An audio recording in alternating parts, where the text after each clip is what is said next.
Nous avons déjà vu beaucoup de minéraux, que ce soit dans les minutes géologiques principalement ou dans les minutes naturalistes. Mais nous avons bien sûr pas tout vu. Aujourd'hui commence alors une série de 9 ou 10 vidéos sur les minéraux les plus connus qu'on n'a pas encore vus. Pour ce faire, on va utiliser la classification de Strunz, une classification par composition chimique des minéraux. Divisée en 10 parties, nous voyons donc dans cette vidéo la première partie, les éléments natifs. Les éléments natifs sont des minéraux avec un seul élément chimique. En gros, c'est la forme pure des éléments chimiques du tableau périodique. Mais voyons quand même les plus connus. L'or, AU, du système cristallin cubique, il est généralement en masse compacte, en pépites, en grains. Sa cassure est filandreuse. De couleur jaune doré, son éclat est métallique. Sa dureté est de 2,5 à 3 et sa densité de 19. Les placers sont les gisements d'or ou d'autres éléments rares. L'or est reconnaissable à sa couleur jaune dorée, sa densité, et c'est aussi un minéral très tendre. L'argent, Ag, du système cubique, il forme des masses compactes, irrégulières, dendritiques ou filamenteuses. Sa cassure est filandreuse, de couleur blanc, gris, son éclat est métallique. Sa dureté de 2,5 à 3 et sa densité de 10 à 12. L'argent est reconnaissable à sa forme irrégulière, c'est un minéral malléable, argenté qui noircit à la lumière. On peut dire que l'argent ressemble en plusieurs points à l'or. Le cuivre, Cu, du système cristallin cubique, il forme des masses compactes en grains, en plaques, dendritiques ou en filaments. Sa cassure est filandreuse. Encore une fois, le cuivre est similaire à l'or et à l'argent.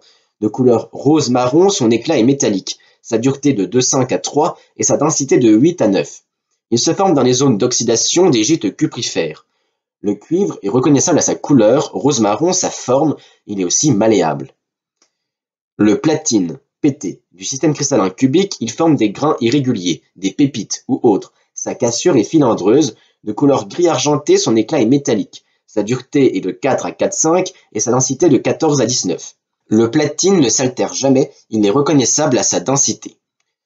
Le soufre, S, du système cristallin orthorhombique, il forme des cristaux pyramidaux ou tabulaires, souvent en agrégat. Sa cassure est conchoïdale à irrégulière.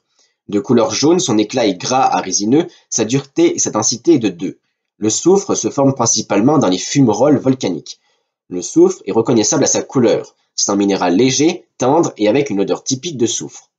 Le diamant, constitué seulement de carbone, est un élément natif, mais pour plus d'infos dessus, je vous renvoie sur la vidéo des pierres précieuses. Le graphite est aussi constitué seulement de carbone. Le système cristallin hexagonal, il forme plutôt des agrégats ou des grains. De couleur noire, son éclat est métallique à mat. Sa dureté est de 1 à 2 et sa densité de 2,1 de 2. Le graphite est très tendre et son toucher est gras. Ce sont les éléments natifs les plus courants, mais plein d'autres éléments peuvent se trouver seuls. On peut citer l'antimoine natif, l'arsenic natif ou encore le bismuth natif et plein d'autres. Dans la classification de Strunz, les éléments natifs ne possèdent pas que les éléments natifs, mais aussi les carbures. Carbone plus autres éléments autres que l'oxygène. C'est le cas entre autres du carbure de silicium, carbure de tungstène, carbure de calcium.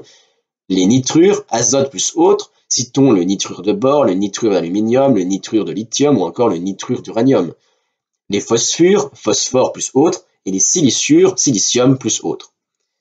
À retenir, la classification de Strunz classe les minéraux selon leurs éléments chimiques. La première partie est les éléments natifs, c'est-à-dire les minéraux qui ne sont composés que d'un élément chimique, sauf exception.